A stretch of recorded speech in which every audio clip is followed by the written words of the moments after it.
How's it going, ladies and gentlemen? My name is Michael Thurville, photojournalist and sociologist here at VEDA World News. Now listen, we had a Republican candidate here yesterday. He did an awesome job, and we have yet another Republican candidate here today. We will let him introduce himself. Sir, your name? Michael, my name is James Matlock, and I'm running for Texas Railroad Commission. I appreciate you having me on today. It is an honor and a privilege, sir, to have you here. And as we just briefly talked about, what you say today will be exactly what you say here today. There will be no manipulation of facts or spinning here at VEDA World News, and I am happy to say that. I'm happy to hear that. We Yes, need sir. more journalists to actually report what's going on without a spin. Correct, sir. So let me ask you the first question of the day. What set you on this political path? There's a lot of issues going on, a lot of manipulation, It is. a lot of spins from both sides of the aisle. And, I'm the type of person, I want solutions. I don't want to hear excuses. I don't want to hear why we shouldn't do this, why we should do this. I want real life solutions. That's And all I think I'm the looking average for. person, that's what they are looking for as well. Yes, and it really got started with Winter Storm Uri. Okay. When I, during that winter storm, I knew why I didn't have power. I had 3 miles of pine trees on my power Really? line. So I was not going to have power. It was not going to make it to my house. But to hear that places like Houston, San Antonio, Austin, Dallas Correct. was having rolling blackouts, people didn't have electricity, you had people who depended on oxygen tanks and things Yes. that couldn't make it, and we lost a few people. I had a friend of mine reach out to me, hey, you need to come up here and to this power plant. Okay. Went up to the power plant. It was a biomass plant. They take wood, from storm debris or like logging operations, things like that they utilize to make electricity from. Okay. So went up, they had no fuel wood piled up.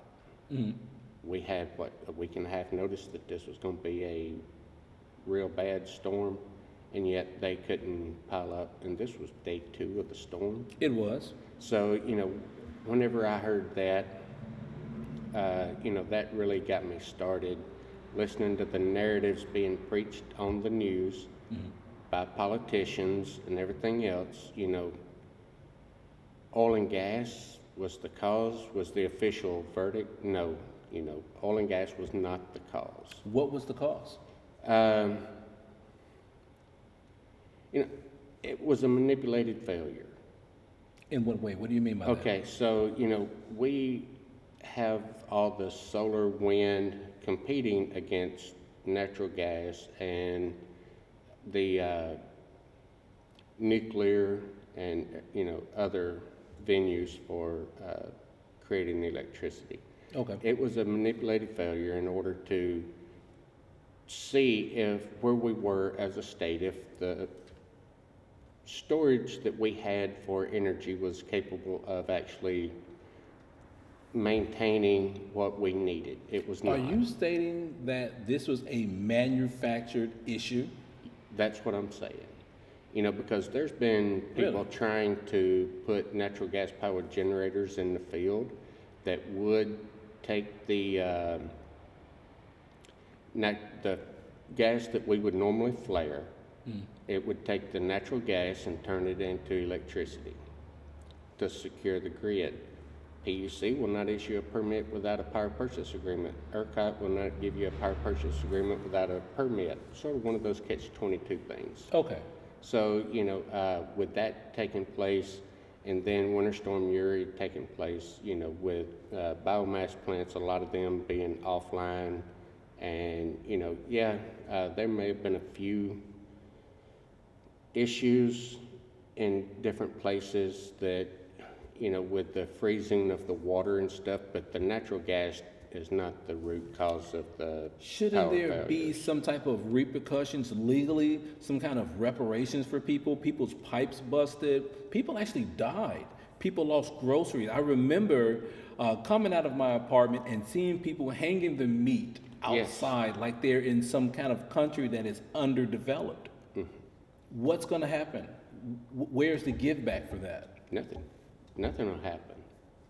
We just have to elect the right people to get in and actually stop the manipulation. Okay, who would you recommend? I mean, of course you recommend yourself. I mean, who wouldn't recommend themselves? But if you were to put a team together, who would it be? Of course, with you at the head. Well, just so your audience is fully aware, I am running for Railroad Commission.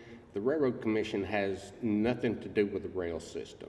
Okay. That is the state's permitting regulatory oversight agency for the oil and gas pipeline and mining industries here in Texas. Okay. So, I know everybody probably asking if I'm running for Railroad Commission, why am I talking oil and gas? Well, that's why. So, Okay. wanted to clarify that first. But, we have a lot of good candidates on the ballot right now. Okay. And I'm actually meeting more and more candidates as we move into this election cycle and people file the paperwork to actually be on the ballot. I've got anywhere from county commissioners all the way up to, lieutenant governor that I'm doing events with. And, everything's rolling along pretty well, and it's just time that we, part of my campaign is, we need to put policy over party and people over profits. Understood. If we can do that, then we'll get it back to a people-centric government to where individual rights are held at a higher standard, and we can then have what this state, this country was And that intended was something that Mr. Timothy, he came here yesterday. We talked about that very briefly, about the infighting that is happening on the right and within the Republican Party, more specifically amongst MAGA Republicans. Would you care to speak on that? I remember when I was younger, part of my family Republican, part Democrat. Okay. So, I kind of got the best of both worlds. And yet we could all go to each other's house, sit outside on the porch, kick back, everybody be talking politics and religion. The two taboo things in this country Yes. today. But at the end of the day, we didn't hate each other. Correct. It wasn't, I remember that as well. I'm only about 43 years old.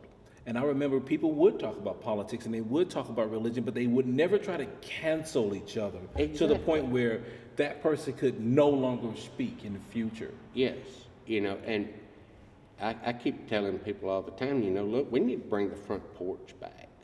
Will we ever see people the sit- front porch again? Will we ever see it looking in today's times? I don't know, I still have hope, but You are much better optimistic than I am. I do not share that same sentiment, but it is not about me, it's about you. it's time we get back to the front porch mentality where everybody gather around. We're all family. We are. We're all brothers, sisters. We're all family. It's time we get back to realizing that yes, we have differences, but at the end of the day, we have to take care of each other. We do. Let me ask you, running for this railroad commission, why is it special to you?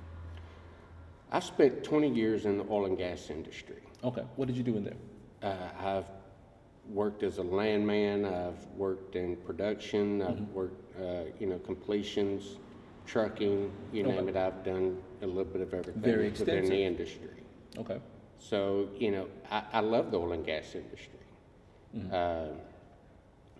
But, they tried to kill my industry. Wait, two things. Who is they and why? Okay, so when ESG, Who's? Can you explain to the audience what ESG is? okay, ESG is environmental social governance. Okay. A lot of it was brought forth through BlackRock and other companies, and it was part of the Green New Deal. Okay. And, through the ESG program, it said that, with hydrocarbons and things, banks couldn't loan money, all of Really? this So stuff. they set like caps. They put caps on it, and, basically it was trying to give you a social credit score, if you will, where, Okay. based on emissions and everything else, and, tried to kill the oil and gas industry off and bring in the wind, solar, and batteries. Okay. And, that led up to Winter Storm Uri issue. And when they brought all of that on, my industry suffered bad. We lost a lot of jobs. Oil prices dipped below zero for a couple hours. Okay. So it really, that put me on the path. I got involved with another candidate's campaign in 2022. Okay. Now, that candidate was, unfortunately, he passed away in a car wreck 2 weeks before the primary election. Wow. And, I just retreated myself, okay, look, I'm getting out of politics. I don't know what, I'm not going to help anybody else. I don't, there's no hope. And the following year, I had 3 people at 3 different times suggest that I run for Railroad Commission. You can't change it from out here trying to fight on the inside. You need to get inside and change it from the inside out. Okay. And I've heard that cliche a lot. So, first one I laughed at, that I've worked with them. I was like, y'all know I don't even play office politics. What makes you think I should run for office? Okay. Okay. And, I don't play games. It's time, I'm serious most of the time. And he's like, well, that's what we need, is somebody like you. I said, okay, well, duly noted, I'll think about it, pray about it. And a couple of weeks later, another person, I called to vent my frustrations about a few things, and it was, maybe you should run for Railroad Commission. So are you taking this second, appointing as a confirmation of sorts? I did. I said, Okay. I did not laugh at, well, I laughed, but not near as hard. I laughed and I was like, okay, you've known me for years. I'll think about it. Let me think about it. So, again, thought about it, prayed about it. Had another guy call and, okay, maybe, the problems that need to be fixed. Mm-hmm. And you have ideas to fix those problems. And you can bring in some, you can kind of end some of the corruption that's going on, overpayments and things. And I was like, okay, yeah, let's try this. I said, you know what? I'll make a deal with you. I'll put my name out there. Mm-hmm. If I can get 60 people in 30 days. 2 people a day? Yes, if I can get 60 in 30 days to say, I will support your campaign, I'll run. Well, I threw my name out there. At the end of 30 days, I was excited. I only had 18 people. I'm not, out of it. I don't have to run now, Okay. That was my thought. So I called all 3 of them, got them all on a conference. I was like, you know what? I know y'all said I should run. I only got 18 people said they'd support me. Well, let's call those 18, see who they are and what they do and why they support where you stand. Fair. Okay, we'll call them. All 18 of the first ones to jump on board were current and former employees of the Railroad Commission. Wow. So, then I started hearing, I knew a lot of the issues that I had and a few others had with the commission, but I started listening to them, and they gave me an arsenal of information that needed to be brought to light. Okay, we need to address these issues. Okay, so I started throwing that out, and I told everybody I'll give it another 30 days to get to 60. Okay. And, that'd be essentially one a day. And at the end of the last 30 days, I had almost 500 people said they would That is support. pretty good. So that is pretty good. At that point, I launched my campaign. I was surprised that, when the primaries came around, I figured I'd be lucky to get 20,000 votes statewide. Mm-hmm. How many did you get? I came out of the field and never had, didn't have name recognition or anything. I got over 517,000. Wow. And, I was going to set this cycle out. I had a lot of people call me, hey, you need to get back in. So here we go. I'm back in the race. Well, let me ask you, for the Railroad Commission, what are you looking to fix? What issues lie on the table that need to be addressed? There's a lot of issues. One is our orphan wells. Mm-hmm. Any candidate you hear running for Railroad Commission, most of them's going to talk about the orphan wells.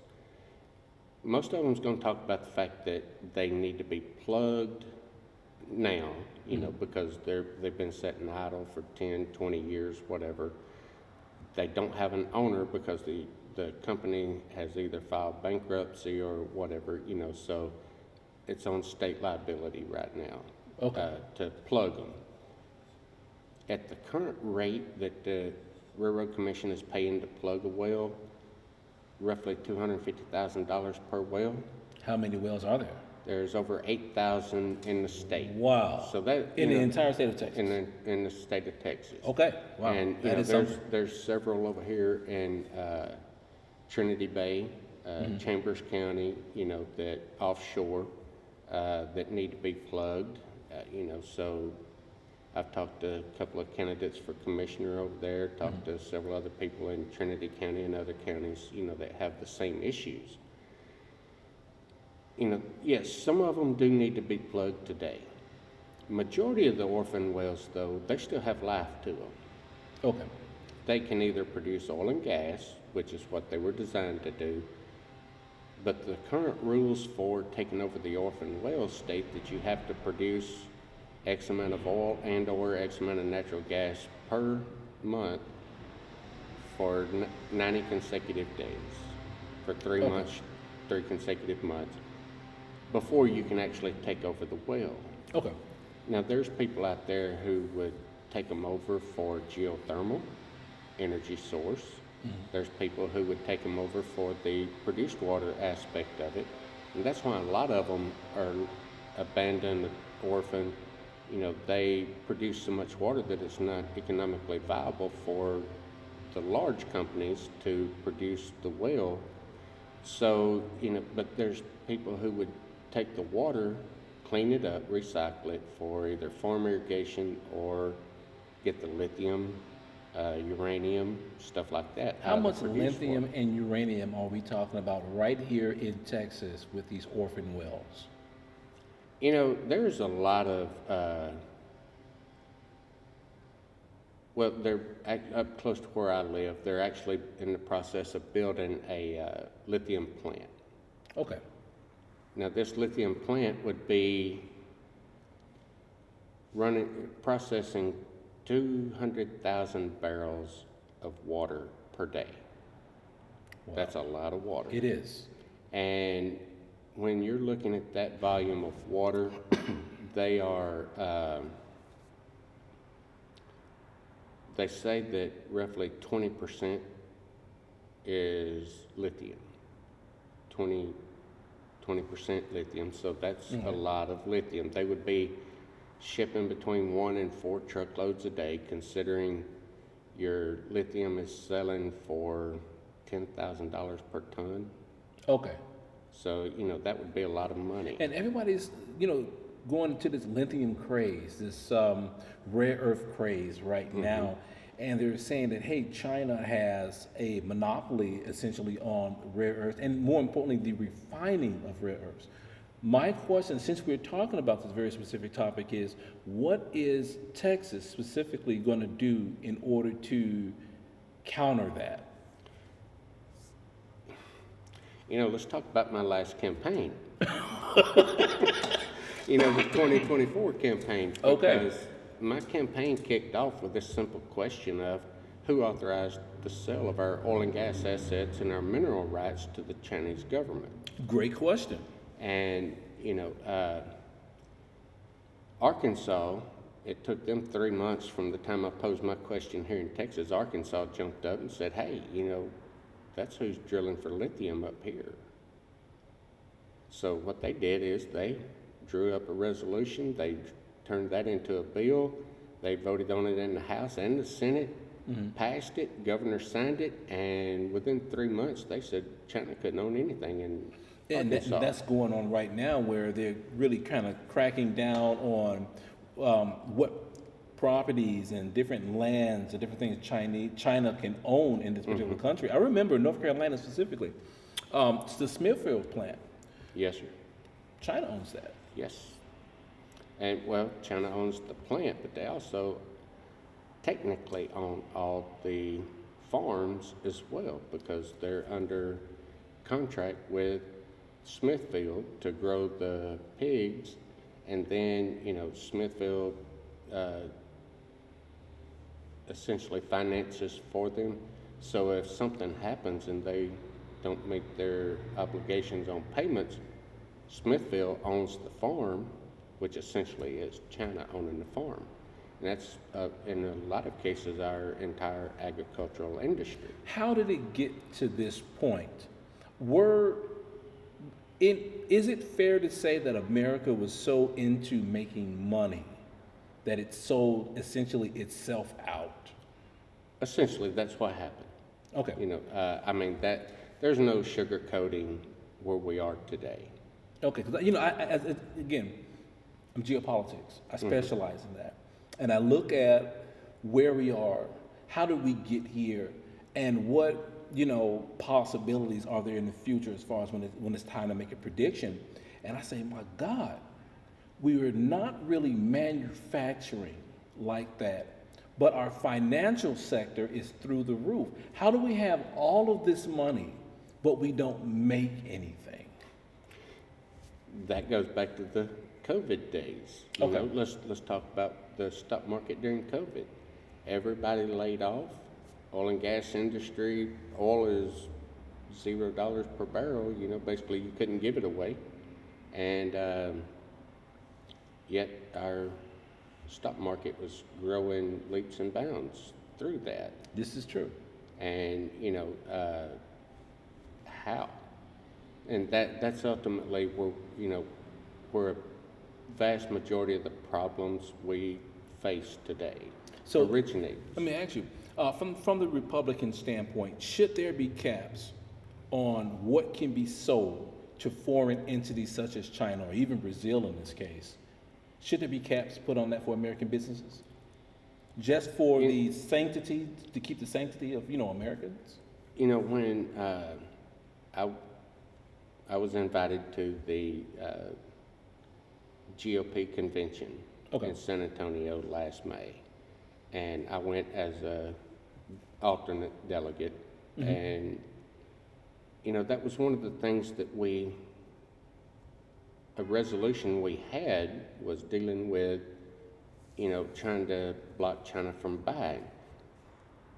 But essentially that was stop them from buying farmland. And, we did get a few more things thrown in the mix, but, my thing was, no farmland, timberland, oil and gas, or mineral assets.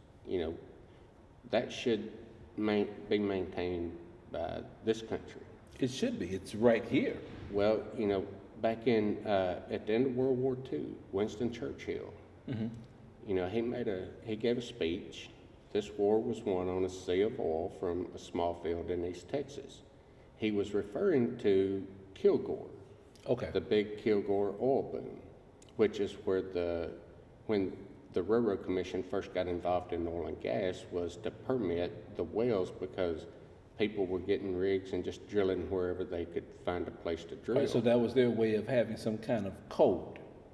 Yeah, Okay. we need to know where each hole is so we can track them and make sure, that there's nothing Or zoning. wrong. I should Yeah, better say zoning would be best.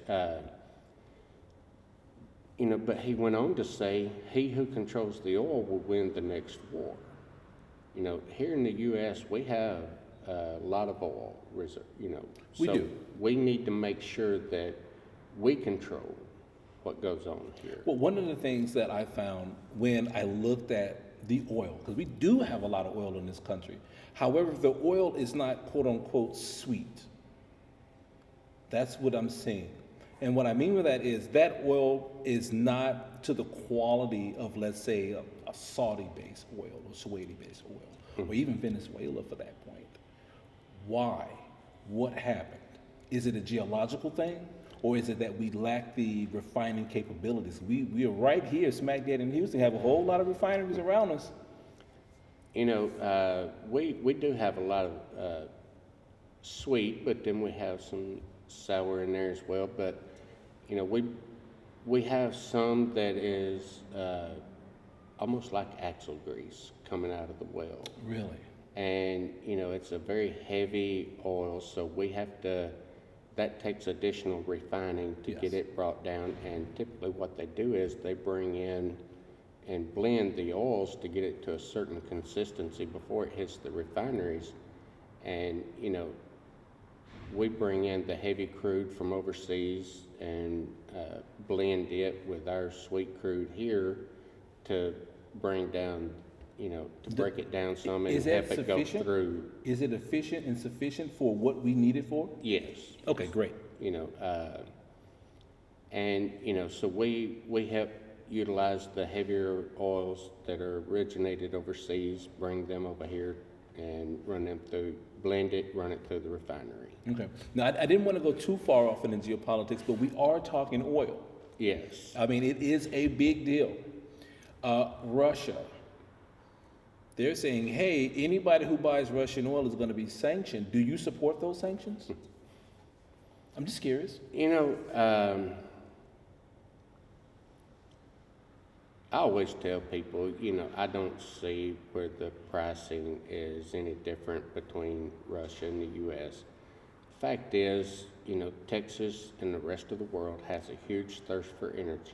Yes, It and is we up- need cheap energy. It is up to us to figure out how to quench that thirst for energy as efficient and affordable as possible. Can we do it here in America? Yes. Okay, how so, and what steps are involved? When it comes to energy, your electricity and stuff, yes, we could use natural gas. Best I remember, we passed a constitutional amendment several years ago that I think $10 billion to build new gas power plants.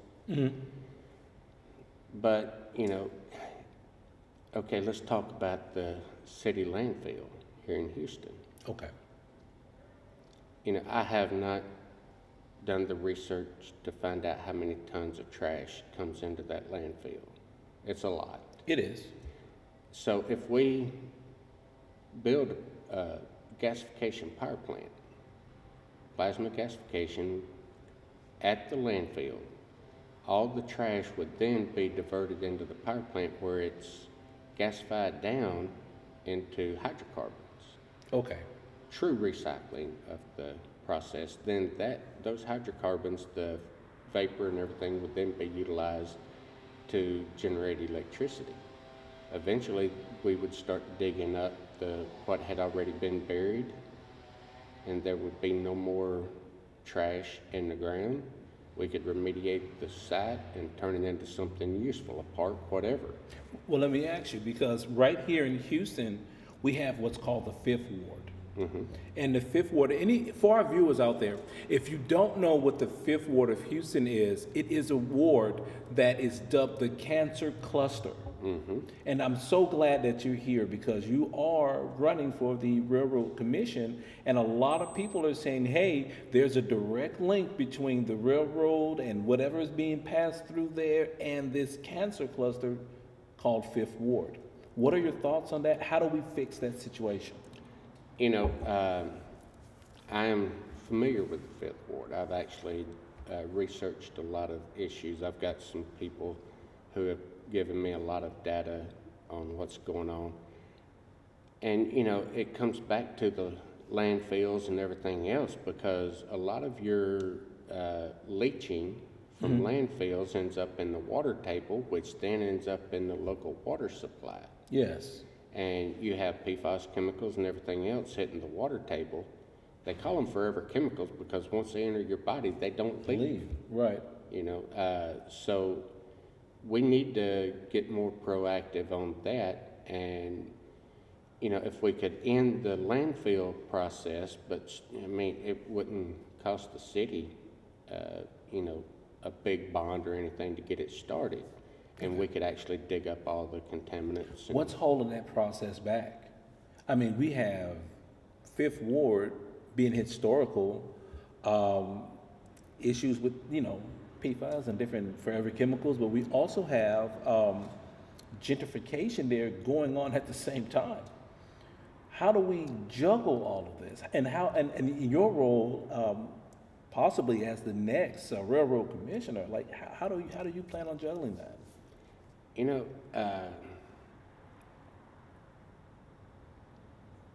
now on the landfill side and everything, that's a little out of my purview as far as my responsibilities. But I can still push for things. Good, great. You know, I can use my voice and say, hey, look, let's try this. You know, but, you know, there's a lot of ways that we could go about trying to fix things. Your sanitation department, for one, you know, if you take medication, when you go to the restroom, you excrete pharmaceutical waste. And, you know, you still have some residue in it. And then, you know, that hits where the discharge takes place from the sanitation department. It goes into a stream or some kind of a holding pond that eventually makes it to a lake or whatever. Yes. A lot of your communities pull water out of the lake. Right. And, you know, those trace chemicals are still in the water. And, you know, so you get a dose of that. So, you know, there are ways that we could fix that. I know Colorado City, they were able to bring their pharmaceutical residue down to zero. How did they accomplish such a feat? There's a local guy near Colorado City. He raises bugs, the microbial enzymes. Okay. And he carried his enzymes to Colorado City and treated their sewer systems there. Now, when he got started, they had 93% solids, if I'm not mistaken. It was a very high level in solids. TCEQ was about to shut them down because they were almost dumping solids into the Colorado River. Within 14 months, he brought the solids down to 4%, and the pharmaceutical residue that had been discharged into the Colorado River was zero. Wow. And, you know, other chemicals that were being dumped into the Colorado River. I would sincerely hope they paid this man very generously. They did. I mean, they paid what he asked for. Okay. You know, he told them whenever they called him to see if he could help, he told them, said, look, you know, I can't guarantee, so I'm not going to charge you upfront money. Okay. You know, we'll give it 18 months. If I'm not able to do it, you owe me nothing. If I do accomplish something, here's what you owe. Fair enough. And, all of it was confirmed through Texas Tech labs, and, so there's documentation on what took place there. Do you think other cities within Texas should adopt such a program?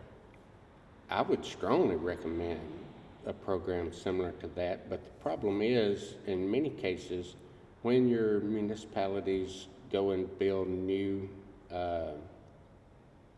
sanitation department, the systems, they have to finance it, and then whenever they finance all the equipment and everything, that it comes attached to a contract to buy the enzymes and stuff from this company for the next 20, 30, or 50 years. Wow.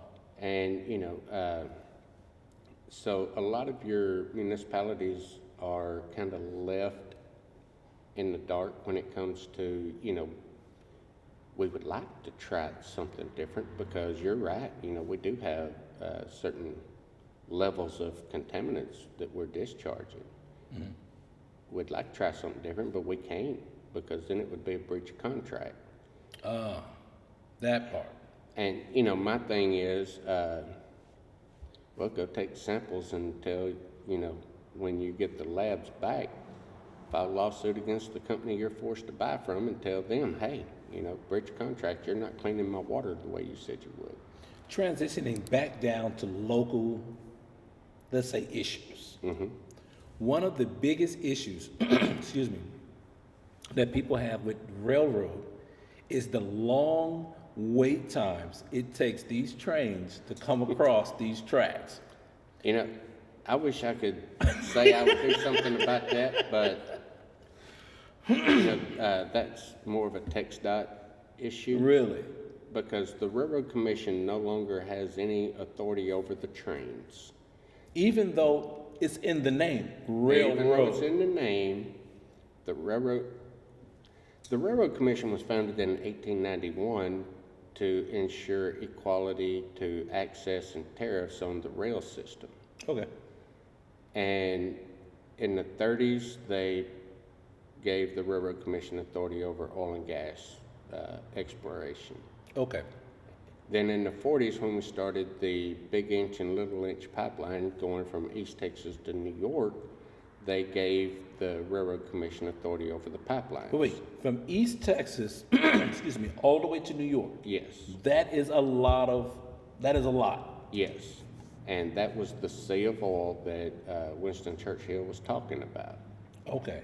And, then in 95, they put the responsibility of the coal mines and lithium or the coal mines and everything under the Railroad Commission purview. In 2005, they took the rail system from the Railroad Commission and gave it to TxDOT. Okay, and I'm glad that you brought that compressed version of history here, because a lot of times the viewers, when they hear Railroad Commission, they thinking anything with tracks. Yes, yes. Anything with tracks that got steel wheels and moving slow and holding up this traffic, we're going to be looking for you. But I'm glad you brought that to light, because a lot of people needed to know that. Yes. Especially for those that are maybe in that voting process or considering who to vote for. That's valuable information. Yes, they need to change the name, but I realize they do it for the history of the name, Okay. trying to keep it active. But we do need to educate everybody on exactly what the Railroad Commission does. Understood. Now, running for political office, people are well aware that you're running, but what they want to know is, who are you? Who is the man behind that? Like, we see this, but who are you? Are you a family man? Or? I am, I've got, born in Fort Worth. I was adopted at birth. Okay. My adopted parents, they lived in East Texas, so at a few days old, I moved to East Texas. Okay. There I grew up, in a very loving family, had a lot of relatives. We we all got together on the front porch every chance we had. And, once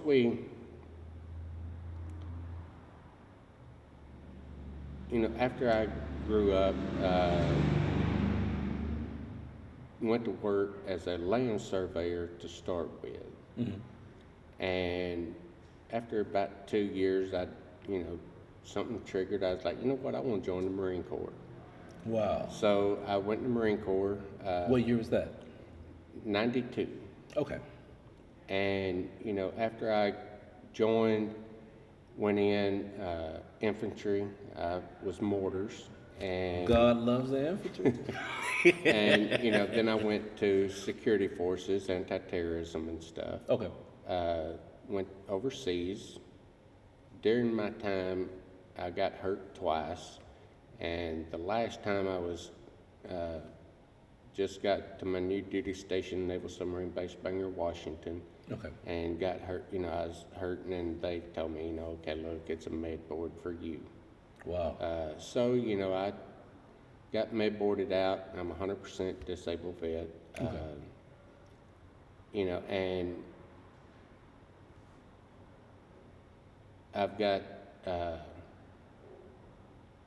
loving family. My mom's still with me. Lost my dad in 2013. Sorry to hear that.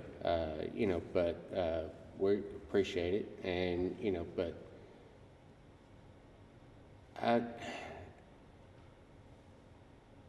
I feel like it's time to step forward and try to utilize some of the knowledge that I've gained over my 53 years on Earth. 53? Yes, sir. I was leaving 50. I want to leave next 3 now. And try to get things back to people-centric. Okay. And then, I've got my kids. I've got one boy, and he is 28. Got a granddaughter.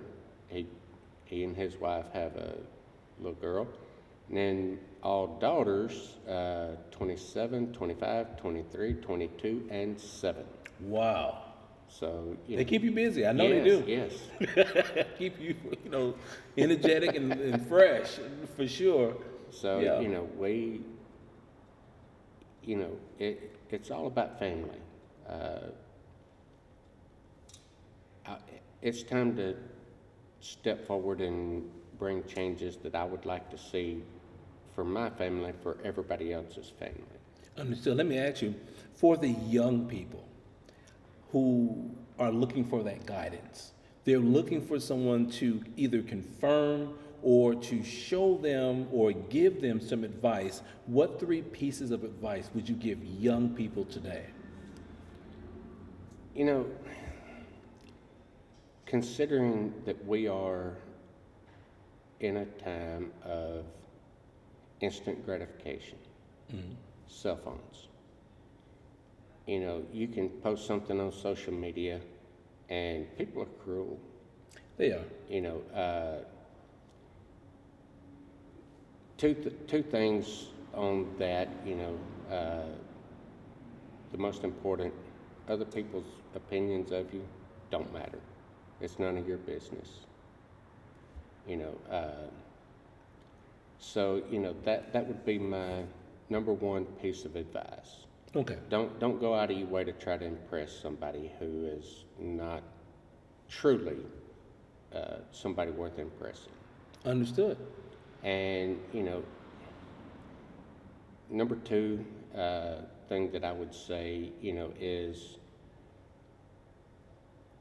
look for every opportunity to grow. Even if something negative happens in life, that can be a growth opportunity. Most definitely. I've actually had a lot of my strongest growth in life from the negative side of life. And I think a lot of people can attest to that. And, the next thing is, get right with God. If you can focus, get in a network of people, like-minded people, and, really stay driven on who you are, that you are part of the bigger picture. And, like I said, we're all brothers and sisters here. So, if you can get right and start moving in that direction, then everything else falls into place. Let me ask you, do you believe that everyone should serve in the military in this country? Like some countries have a mandatory conscription. Do you support that?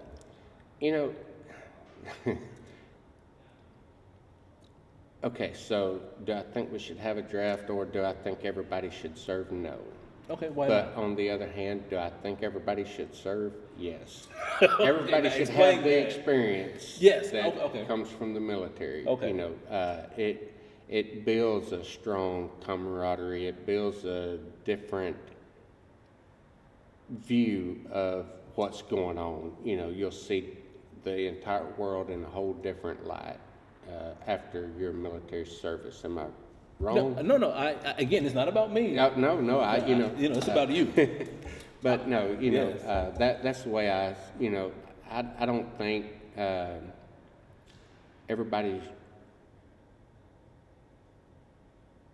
should serve. There's some who, I don't think, there's some I don't think should serve, Who and shouldn't serve? well, no, it's not a group of individuals or Understood. nothing else, it's just, there are some people, based on their demeanor, their personality. Okay. So it's a morality thing. Yes, understood. they should not serve, but then there are some, who need a more Structure? strict regiment, the structure of military life, that, they would excel in it. And, running, a lot of times, running with the wrong crowd, that was a lot of the reason I decided it was time to join the military, because I had some of the friends, it's like, okay, well,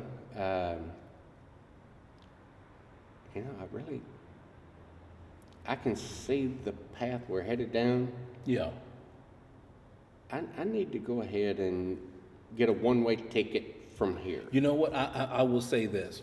There are a lot of young people, a lot of people in general that the military has actually saved. Yes. Yes. I can look at that coming from Chicago, which is nowhere near a military town in the slightest sense or bit. But a lot of people from Chicago who joined the military, they will tell you it saved them. It saved them from Cook County Jail. It saved them from Chicago police, gangbangers, and everything else, and drugs. And it made them a better person for the rest of their life. Yes. Like I said, there are some, that military would not be right for. Okay. And, I did a 2-month hitch recruiting, and, there were some I just had to. Oh, so you saw firsthand. Yes. Okay. So that's where that comes from. Yes. Okay. And it's okay. Everything is not for everybody. I like you, but I don't think this is For you. And, then there were some that would come in every day, I'm ready to join. Okay, well, here, let's sign the papers. Well, I really need to talk to Mom and Dad. Well, I thought you'd already talked to them. You just in here the other day, you said, well, I haven't really talked to them yet. How old did you say you were? 22. Oh, why do you need to talk to Mom and Dad? I get it. You would want their blessing. Right. But at the end of the day, this is your life. Correct. At 22. At 22, this is your life you're making a decision for. And, he came in one day, caught me. It was a Friday afternoon, 4:45. I'm locking everything up. And I was like, okay, look, do not come in here with the same story again today. here it is. Either you're going to sign or you're going to walk out of my office right now and never Never come return. back. And my senior recruiter, my NCO, he was sitting over there. I need to see you in the back. So I walk to the back. He goes, we don't talk to people like that. Wow. Well, but he comes in here 2 or 3 times a week, and I have plans at 5 o'clock today, 15 minutes. I'm not going to be late. I got you. And, so we walked back outside, and he sat there, he grabbed the application, he turned around, signed on the dotted line. I told him, I said, I will have you in Houston tomorrow morning. You know what, on my end, I will never forget. And again, I never really talk about me, because again, it's not about me, but I do remember I was pulling the details. I was a high-risk security contractor out in Chicago, man, and I walked into the office, and the guy, the recruiter, he looks at me and said, you'll be gone by next Saturday. I challenged him to it. I was gone. Friday night, I was in a hotel. Yes, sir. And then I was on a plane, then I was on the bus, and I had to turn in all my cell phone and everything else.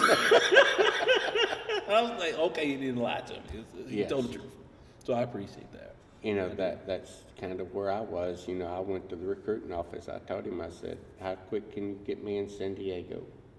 Wow. He was like, you know what, I could probably have you there within 10 days anyway. I said, okay, well, let's get me going. So came down to MEPS here in Houston, and 8, 9, 10 days later, I'm on a plane to San Diego. Adios. And, that was supposed to be my one-way ticket out of East Texas. But when I got hurt, because I no longer 20-year was an option, I was like, okay, I guess. So I returned right back home and been in East Texas ever since. Well, like I say, it is great to have you back home. Yes. I will say it was an absolute pleasure to sit down and talk to you today because, again, a lot of Democrats come on to VEDA World News, and I did not, want people to think that VEDA World News are only stricken for, Democrats or anything like that. It is open to everyone who is running for any type of political office. And again, VEDA loves all politicians. Doesn't matter what side of the aisle they're on. People need an avenue. People have stories. People have interesting things to say. Yes. And I don't want anyone to feel alienated or feel like they're not being heard. And that's where I am. In fact, last cycle, real quick, I was told, that, well, you're too liberal to be Republican. Really? And then, I was told, but you're too conservative to be a Democrat. I'm like, okay, so I've got an identity crisis here. Well, let me ask you before we wrap up, because we have someone that's kind of like that right now, and he's in New York, the Mayor Zohan. Listen, he is a Democratic Socialist Party person, right? And that was something that was pretty new to a lot of people. Just wanted to get your thoughts on that particular individual, and what do you predict in the next, 6 months to a year? What do you see? What's happening there?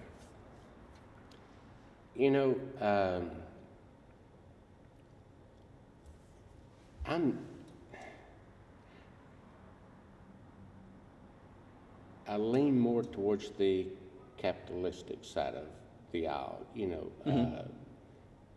but at the same time, I don't believe that government should manipulate the capitalism.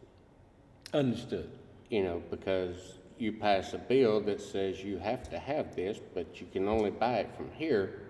Well, that's manipulated capitalism. It is. It diverts the hidden hand of the market, Adam Smith. Yes, and so we need to get back to true capitalism. Okay. Company make it or break it on their own accord. No one's too big to fail? Exactly. Nobody's too big to fail, nobody's too small to succeed. There we go. You know what? I like that. I do. I do. That was the first time I've ever heard anyone say that, and I thank you for that. Yes, sir. Yes, sir. Where can people find you? My website is Matlock, MATLOCKFOR, Texas, and I'm going to go ahead and give everybody my phone number. That's up to you. If you want to call, if you have questions about my campaign, where I stand, by all means, reach out. My number is 936-320-3031. And like, again, Matlock 4, FOR, Texas.com. My name is Michael Thurville, photojournalist and sociologist here at VEDA World News. We appreciate all of our viewers here. Make sure if you're in Texas or no matter where you are in the United States, if you choose to vote, vote for whoever you want to vote for. Never let anyone tell you that you can't vote or tell you who to vote for. You make your own decisions. Again, my name is Michael Thurville, photojournalist and sociologist here at VEDA World News.